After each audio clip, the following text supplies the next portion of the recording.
first day of law school. This is the book that we used, contracts. And first case we discussed was White versus Benkowski, two neighbors squabbling about water rights. And I remember sitting in class that day and thinking about maybe I'm in out of my league because there's a lot of smart students in this class, and I'm happy to have made it through. So without further ado, well, I'm really pleased and honored to be here. I even made notes. Don't worry. But about 10 years ago, I found out I can't make spontaneous remarks anymore. I have to have everything written down. It's one of the great rewards of teaching to share the success of your students and to hear about the success. So to be able to come here today was really an honor for me. It is an honor for me. And Scott asked me, it's kind of more. Scott, I think I had the original email where you said, could you possibly make a few remarks? And then I hear rumors that it was a keynote. So that's why I made more notes. But I think I would still call it remarks, not really a keynote. And one reason I agreed to come out here, in addition to the fact that I like Scott and Mike and I admired our passion for learning when they were law students, is that this strikes me as really an emblematic Hamline story.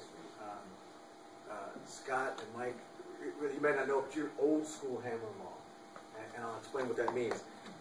We're approaching our 40th anniversary of Hamline. This December 30th is the 39th anniversary, the day that 33 people got together in the basement of the Northern Museum with this audacious idea to start a law school. And it was really audacious because, number one, they had no money. Number two, they had no building. And number three, they weren't starting a law school for other people. They were starting a law school for themselves.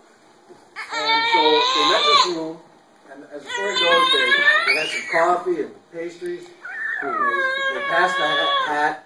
They convinced some young lawyer named Glencoe to be their founding dean. They passed the hat to pay for the coffee and donuts. They say it's $35. And I'm always amazed by that story because there's about 10 years ago, another school in Minneapolis started a law school, and they were boasting they had a $75 million endowment. Not that I wouldn't like to have $75 million for Hamline, but I kind of like our story. 33 people, $35, let's start a law school. And those classes began 3 weeks after that meeting. 3 weeks after that meeting. And so this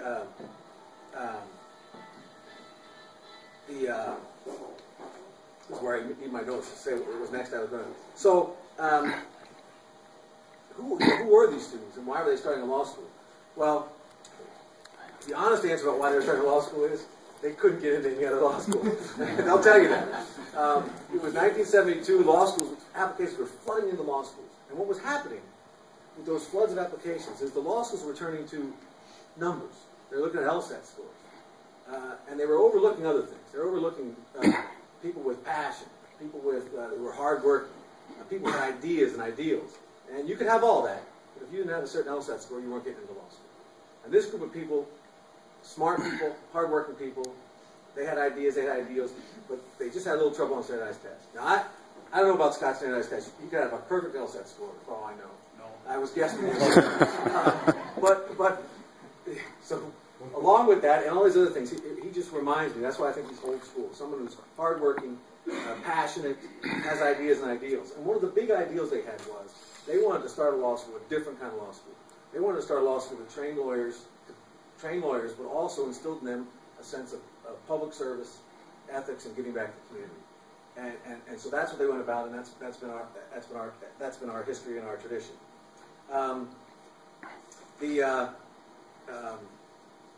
There's a few more things about Scott's story that kind of make it to me quintessentially a Hamline story. The original school was a night school, for part-time students. And we had to abandon that idea in order to get ABA accreditation. Back in the 70s, the ABA wouldn't let you have wouldn't accredit a night school, a part-time school. So we had to close the night division and start a full-time program. And for years, we got criticized by our early alums that we had given up on their idea of working adults going to law school. And so about 10 years ago, we returned to our roots, and we started a weekend law program. So we allow people to work and go to school part-time. And Scott and Michael were part of that weekend program. And so that's another thing reminded me that just made it seem like a Hamline story. I didn't know that weekends actually started at noon on Friday. 5 o'clock on Friday. 5 o'clock on Friday. There's one more thing, I think. In Scott's original email to me, asking me to attend, he said, and I quote, "In a leap of faith back in March, I purchased the former Oriole Theater building in Glencoe." You know, our existence at a law school was a leap of faith 30 years ago. 33 people, $35. Let's have start classes in 3 weeks. And whenever we're at Hamline, whenever we're deciding whether we're going to do some new program, because we're trying to be innovators. The weekend program is the second one in the country. We've done study abroad programs, and we're just about to launch a new program, which I can't say out loud because some other school beat us to it. But whenever we're doing that, we're weighing the risk. Is there a market? You know, is this going to work? And people are always getting nervous about that. I always remind them of the words of Dick Oakes, that young lawyer who started the law school. And his mantra was, ready, fire, aim. And so we just go. We just go. And so it's a leap of faith. Again, it's just part of to me, a quintessentially Hamline story. So I couldn't think of a better place for me to be today than the swearing in for a Hamline graduate and an office opening for 2 Hamline graduates. It really, to me, it's a project that is emblematic of the Hamline spirit.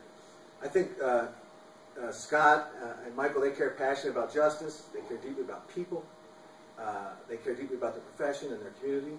And I think we at Hamline are really fortunate to be able to call them alums. I think the profession in Minnesota is lucky now that they've become members. Michael's been a member for a while, but Scott's a new member. And I think Glencoe is lucky to have him as a member of the community. So congratulations and good luck. We're very proud.